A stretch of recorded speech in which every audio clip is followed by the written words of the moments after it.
நண்பர்களே, இன்னைக்கு உங்கள சந்திக்கிறது எனக்கு ரொம்ப சந்தோஷம்.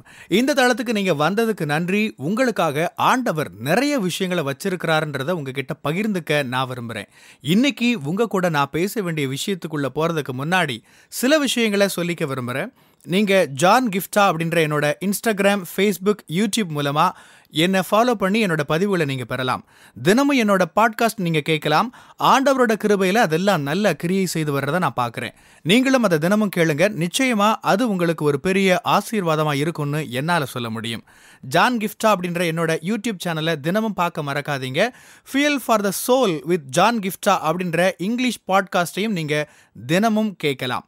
www.johngifta.com அப்படின்ற என்னோட வெப்சைட்லையும் இது எல்லாமே இருக்கும். உங்க எல்லாரையும் இந்த பாட்காஸ்ட் வழியா திரும்பவும் சந்திக்கிறதுல எனக்கு ரொம்ப சந்தோஷம். உங்களுக்கும் உங்க குடும்பத்தில் இருக்கிற எல்லாருக்கும் கிறிஸ்துமஸ் நல்வாழ்த்துக்களை தெரிவிச்சுக்கிறேன். மட்டுமில்ல, புது வருஷத்துல அடியெடுத்து வைக்க இருக்கிறோம். உங்க எல்லாருக்கும் ஆண்டவரால வழிநடத்தப்பட போற 2024 புது வருட வாழ்த்துக்களை தெரிவிச்சுக்கிறேன். இன்னைக்கு உங்க கூட ஒரு முக்கியமான விஷயத்த பகிர்ந்துக்க விரும்புறேன். நாம கிறிஸ்துமஸ் மற்றும் புதிய வருஷம் கொண்டாட்டத்துக்கு தயாராகிட்டு இருக்கிறோம். இந்த நேரத்துல ஒருவேளை நீங்க சொல்லலாம், ஜான், நான் 2023க்குள்ள நிறைய எதிர்பார்ப்புகளோட நம்பிக்கையோட தான் அடியெடுத்து வச்சேன். எனக்கு இதெல்லாம் இந்த வருஷம் நடக்கும், ஆண்டவர் இந்த ஜெபத்துக்கெல்லாம் பதில் தர போறார் அப்படின்னு எல்லாம் காத்திருந்தேன். குறிப்பிட்ட ஒரு அற்புதத்துக்காக நீண்ட காலமா நாட்கள், வாரங்கள், மாதங்கள், வருஷங்கள்னு காத்திருக்கிறேன். 10-20 வருஷங்கள் கூட தாண்டி போயிருச்சு. ஆனா எந்த முன்னேற்றமும் இல்ல. என்னோட கனவுகள் நனவாகல, கனவாகவே இருக்கு. ஆண்டவர் என்னோட ஆவியில போட்ட வாக்கு தத்தங்கள் என் வாழ்க்கையில நிஜமாகவே இல்லையே. அவர் எனக்கு கொடுத்த தரிசனங்கள் எந்த விதத்திலையும் நிறைவேறலையே. அது நடக்கிறதுக்கான எந்த ஒரு காரியங்களும் வாய்க்கவே இல்லையே. சரியான நபர்கள், தொடர்புகள், ஆதாரங்கள் எதுவுமே வந்து சேரலையே. நான் முடிவே இல்லாம காத்துக்கிட்டே இருக்கிறேனே. இதோ 2023 முடிய போகுதுன்னு சொல்றீங்களா? நீங்க ஒருவேளை இப்படி ஏமாற்றத்தோட இருக்கலாம். நான் யாருக்கெல்லாம் ஜெபிச்சேனோ அவங்க எல்லாம் என்னை விட ரொம்ப தாமதமா தொடங்கின நபர்கள்லாம் என்ன தாண்டி போய்கிட்டு இருக்கிறாங்க. ஆனா எனக்கு என்ன சுத்தி என்ன நடக்குதுன்னே புரியல. இப்படி எல்லாம் சொல்றீங்களா? உங்ககிட்டதான் ஒரு முக்கியமான விஷயத்த பகிர்ந்துக்க விரும்புறேன். இப்ப நான் பேச போற வார்த்தைகள் உங்களை உற்சாகப்படுத்தும்னு நான் நம்புறேன். நம்ம ஆராதிக்கிற ஆண்டவரை நீங்க சரியா புரிஞ்சுப்பீங்க. ஆண்டவரே, என்னோட சித்தம் இல்ல, உங்க சித்தம் தான். உங்க சித்தத்தின்படி என்னோட வாழ்க்கையில எல்லாம் நடக்கட்டும்னு சொல்லுங்க. அப்படி சொல்லி நம்மளோட வாழ்க்கைய அவரோட திட்டங்களுக்கு ஒப்பு கொடுக்கிறப்ப நம்ம ஒரு முக்கியமான விஷயத்த புரிஞ்சுக்கணும்.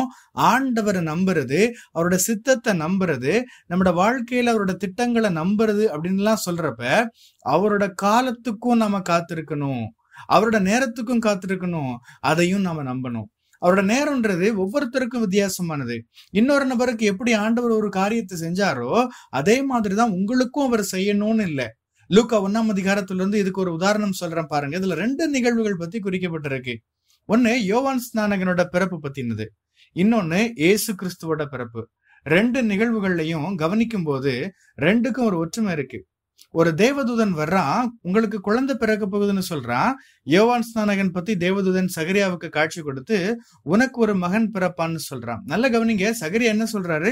இது எப்படி சாத்தியம்? இதே போல மரியாள் எடுத்துக்கோங்க, அவங்க கன்னி, இன்னும் உங்களுக்கு யோசேப்பு கூட கல்யாணம் ஆகல. அப்படிப்பட்ட ஒரு சமயத்துல தேவதூதன் வந்து உனக்கு ஒரு குழந்தை பிறக்க போகுதுன்னு சொல்றான். அவங்களும் இது எப்படி சாத்தியம்னு கேக்குறாங்க. குழந்தை பிறக்கும்னு 2 பேருக்கும் விஷயம் சொல்லப்படுது. 2 பேரும் ஒரே மாதிரியான கேள்விகளை முன்வைக்கிறாங்க. சகரியாவோட விஷயத்துல பாருங்க, சகரியாவும் எலிசபெத்தும் குழந்தை பெத்துக்க முடியாத அளவுக்கு வயசானவங்கள் ஆகிட்டாங்க.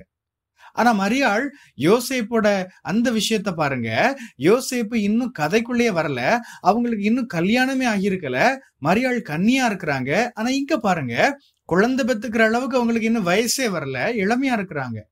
ஒருத்தருக்கு ரொம்ப தாமதமாகிருச்சு, ஒருத்தங்களுக்கு ரொம்ப சீக்கிரமாவே அதே விஷயம் நடக்குது.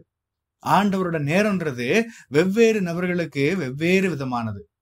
நீங்களா ஒரு காலக்கோடு வரைஞ்சுக்கிட்டு ஒரு டைம் லைன் போட்டுக்கிட்டு, அதாவது இந்த சமூகம் எல்லாத்துக்கும் குறிச்சு வச்சிருக்கிற மாதிரி, இந்த நேரத்துலதான் உனக்கு இது நடக்கணும், இந்த நேரத்துல நீ செட்டில் ஆயிருக்கணும், இந்த நேரத்துல நீ சரியான நபரோட சேர்ந்திருக்கணும், இந்த நேரத்துல இதெல்லாம் நீ செஞ்சு முடிச்சிருக்கணும், இந்த நேரத்துல நீ இப்படிப்பட்ட நிலைமையில இருந்திருக்கணும், இந்த நேரத்துல நீ வேலையில அல்லது தொழில்ல இந்த நிலைமையில இருக்கணும், நீ கல்யாணம் முடிச்சிருக்கணும், குழந்தைகள் பெற்றிருக்கணும், சொந்தமா தொழில் ஆரம்பிச்சிருக்கணும், இப்படிலாம் சமூகம் ஒரு வரையறை வச்சிருக்கு. ஆனா நான் சொல்றேன், ஆண்டவரோட நேரம்ன்றது ஒவ்வொரு நபர்களுக்கும் மாறுபட்டது.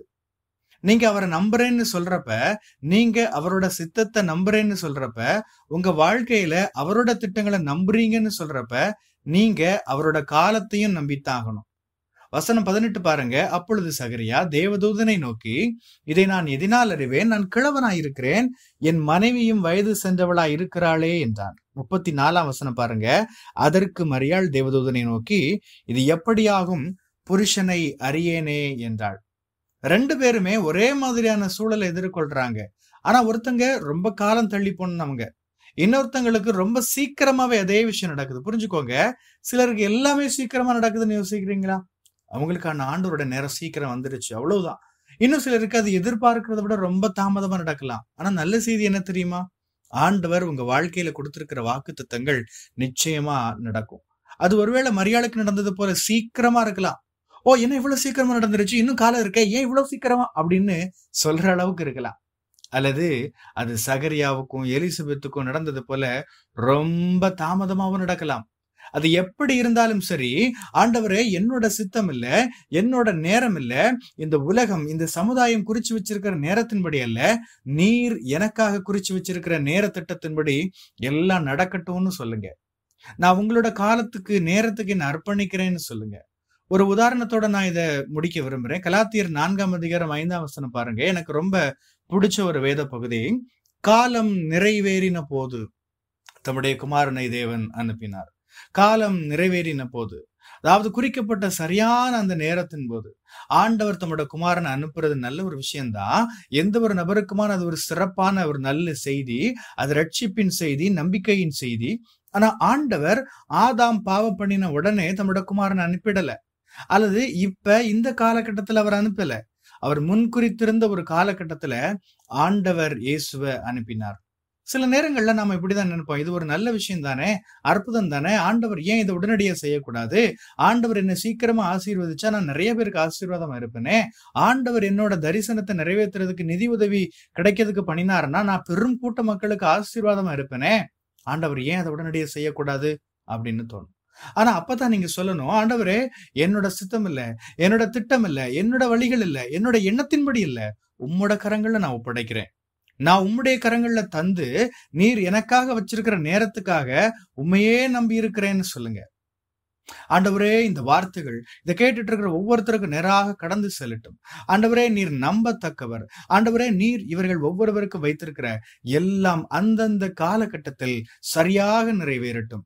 நீர் இவர்கள் ஆவியில் கொடுத்திருக்கிற எல்லா வாக்கு தத்துவங்களும், இவர்களுக்கு நீர் கொடுத்திருக்கிற எல்லா வார்த்தைகளும் நீர் முன் குறித்திருக்கிற மிகச் சரியான நேரத்தில் நிறைவேறும். நாங்கள் உண்மையே நம்புகிறோம், உண்மையே சார்ந்திருக்கிறோம், உண்மையே நோக்கி பார்க்கிறோம். எங்க வாழ்க்கையில நீர் வச்சிருக்கிற உம்முடைய சித்தத்துக்கு, உம்முடைய நேரத்துக்கு ஒப்பு கொடுக்கிறோம். இயேசுவின் நாமத்தில் ஜெபிக்கிறேன், ஆமேன். உங்க எல்லாருக்கும் மீண்டும் ஒரு முறை கிறிஸ்துமஸ் வாழ்த்துக்களையும் புத்தாண்டு வாழ்த்துக்களையும் தெரிவித்துக் கொள்கிறேன். கிறிஸ்து பிறந்ததின் உண்மையான அர்த்தம் உங்க வாழ்விலும் உங்கள் மூலமாகவும் நிறைவேறட்டும். கர்த்தர் உங்களை ஆசீர்வதிப்பாராக. உங்களுடைய பகுதிகளில் பிரசங்கிக்க என்னை அழைக்க நீங்க விரும்பினா டிஸ்கிரிப்ஷன்ல இருக்கிற இமெயில் மூலமா என்ன நீங்க தொடர்பு கொள்ளலாம். பிரியமானவங்களே, இந்த செய்தி மூலமா நீங்க உற்சாகம் அடைஞ்சிருப்பீங்க, ஆசீர்வதிக்கப்பட்டிருப்பீங்கன்னு விசுவாசிக்கிறேன். திரும்பவும் ஞாபகப்படுத்துறேன், நீங்க ஜான் கிஃப்டா அப்படின்ற என்னோட இன்ஸ்டாகிராம், ஃபேஸ்புக், யூடியூப் மூலமா என்னை ஃபாலோ பண்ணி என்னோட பதிவுகளை பெறலாம். ஜான் கிஃப்டா அப்படின்ற என்னோட யூடியூப் சேனலை தினமும் பார்க்க மறக்காதீங்க. Fuel for the soul with John Gifta அப்படின்ற இங்கிலீஷ் பாட்காஸ்டையும் நீங்க தினமும் கேட்கலாம். பாட்காஸ்ட் எபிசோடுக்கு நீங்க உங்களோட ரேட்டிங், ரிவ்யூ கொடுத்து ஷேர் பண்ண மறக்காதீங்க. www.johngifta.com அப்படின்ற என்னோட வெப்சைட்லையும் இது எல்லாமே இருக்கும். இந்த ஊழியத்தால நீங்க ஆசீர்வதிக்கப்பட்டிருந்து மற்றவங்களுக்கும் இதே ஆசீர்வாதம் சேரணும்னு விரும்பினா நீங்களும் எங்க கூட சேர்ந்து ஆண்டவரோட ராஜ்யத்தை கட்டுற இந்த பணியை உங்களோட நிதி ஆதரவு மூலமாகவும் தாங்கலாம். கூகுள் பே அல்லது நெட் பேங்கிங் அல்லது பேபால் மூலமா நீங்க ஆதரவு தரலாம். எல்லா விவரங்களையும் டிஸ்கிரிப்ஷன்ல நீங்க பார்க்கலாம். ஆண்டவர் உங்களை ஆசீர்வதிப்பாராக.